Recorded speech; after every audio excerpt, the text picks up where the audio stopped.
Алмазбек Атамбаев Испанияга учуп кетти. Жапаров эмне деди? Түркияда куткаруучулар урандыдан $150,000 таап алышты. Лукашенко ОДКБны Украинадагы согуш боюнча позицияларды айткыла деди.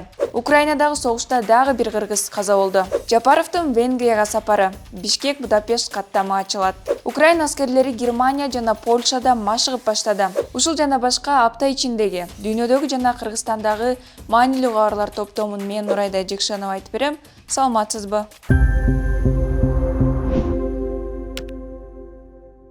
15 февралда президент Садыр Жапаров мурдагы президент Алмазбек Атамбаевдин дарылануу үчүн бошотулганы боюнча пикирин айтты. Жапаров соттун чечимине баш ийишибиз керек деп, ошол эле маалда кечиримдүү болууга чакырды.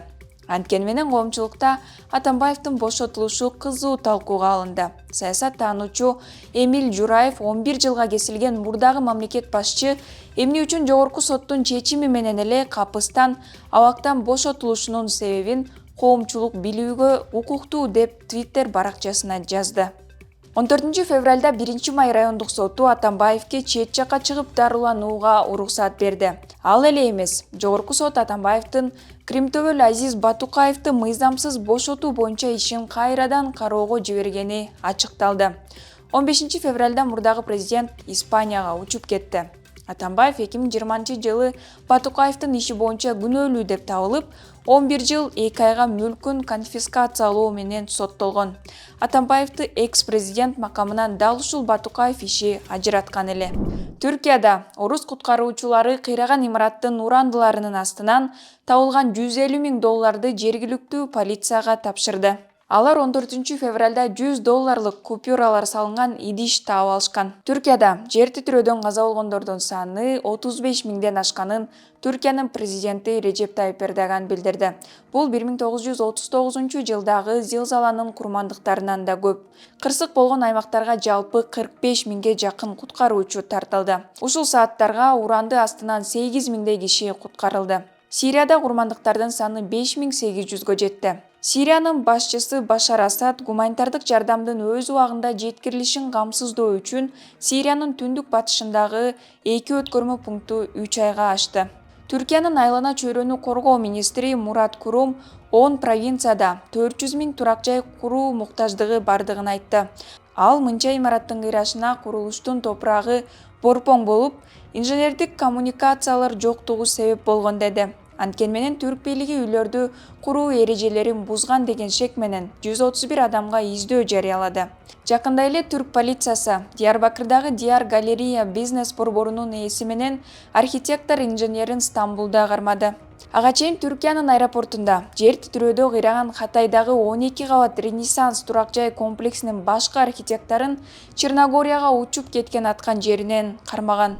Беларусь президенти Александр Лукашенко дагы бир жолу ОДКБга мүчө өлкөлөрдөн Украинадагы согуш боюнча так позицияны карманууну талап кылды. Ал жамааттык коопсуздук тууралуу келишим уюму компромисстерди табуу керектигин баса белгилеп, жалпысынан өлкөлөр бирдиктүү уюм катары иш алып барарын белгиледи. Лукашенконун айтымында бүгүнкү күндө Кавказда жана Борбордук Азияда болгон көйгөйлөрдү чечүү үчүн биригүү керек. Если кто-то думает, что там конфликт Украины и России это не наш конфликт, что тихонько где-то отсидимся, ничего подобного. Так не будет. Придет время, оно недалеко, буквально вот оно завтра, когда это время потребует определяться, занимать определенную позицию. Лукашенконун билдирүүсүнө уюмга мүчө мамлекеттердин лидерлери реакция кыла элек. Ал эми Армения өткөрүүдөн баш тарткан бузулбас боордоштук 2023 ЖККУнун машыгуулары Кыргызстанда өтөөрүн уюмдун биргелешкен штабынын башчысы Анатолий Сидоров билдирди. Анын айтымында аталган машыгууларда кризистик аймактардагы жаңжалдан кийинки абалды жөнгө салуу тапшырмалары аткарылат. Негизи Кыргызстан чек арадагы акыркы куралдуу кагылышуудан кийин ОДКБнын машыгуусун өз аймагында өткөрүүдөн баш тарткан эле. Буга чейин Казакстан менен Өзбекстан өкмөтүнүн өкүлдөрү нейтралдуу позицияны карманары жана Донецк, Луганск облустарынын көз карандысыздыгын тааныбай турганын билдирген. Кыргыз бийлиги согушта бейтарап позицияда экенин айтып келет жана жаңжалды тынчтык жолу менен жөнгө салуу керек деп эсептейт. Украинадагы согушта каза болгон дагы бир кыргыз жаранынын сөөгү Кыргызстанга алып келинди.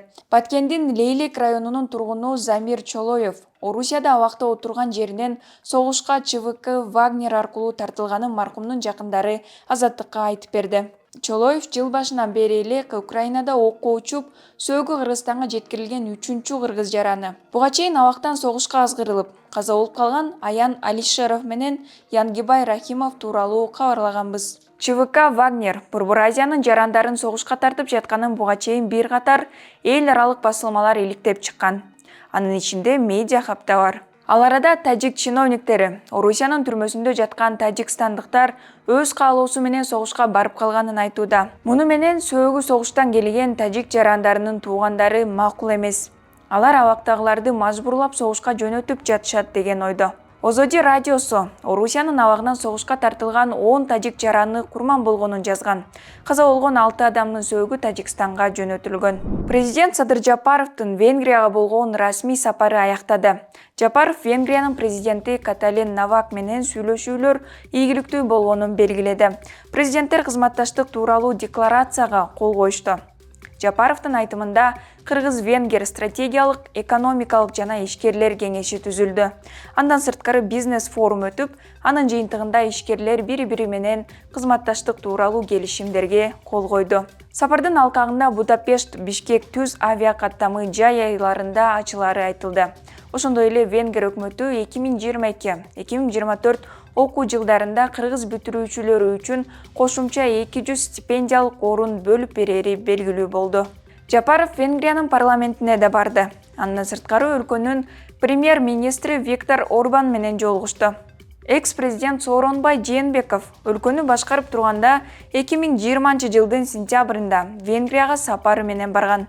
Анда Кыргыз-Венгер өнүктүрүү фонду түзүлгөн болчу. Германия менен Польшада Украин аскерлеринин Leopard 2 танктарында машыгуулары башталды. Окутуулар марттын аягына чейин созулат. Ушул убакытта немис бийлиги Украинага танктарын берүүнү убадалаган. Германияда Украин аскерлеринин машыгуулары Мюнстер шаарындагы танк аскерлеринин мектебинде өтөт. Ошол эле учурда Польша Украинага 14 Leopard 2 танкын берүүнү пландоодо. Учурда украиналык танкерлерди Канададан, Польшадан келген адистер машыктырууда. Ал арада Украин бийлиги орус аскерлери Донецк облусундагы фронт линиясындагы Украин позицияларына сокку урганын билдирди. Облустук губернатор Павел Кириленконун айтымында, шаарда 5000дей эле карапайым тургун калды. Ал эми согушка чейин 70 000дей калк бар болчу. Пентагондун башчысы Ллойд Остин АКШ жана анын өнөктөштөрү жакынкы айларда күтүлүп жаткан чабуулга чейин Украинага керектүү жабдууларды алуу үчүн ыкчам иштер жүрүп жатканын билдирди. Ушул жумадагы маанилүү кабарлар топтому ушулар болду. Апта аягына чейин кайрадан көрүшкөнчө.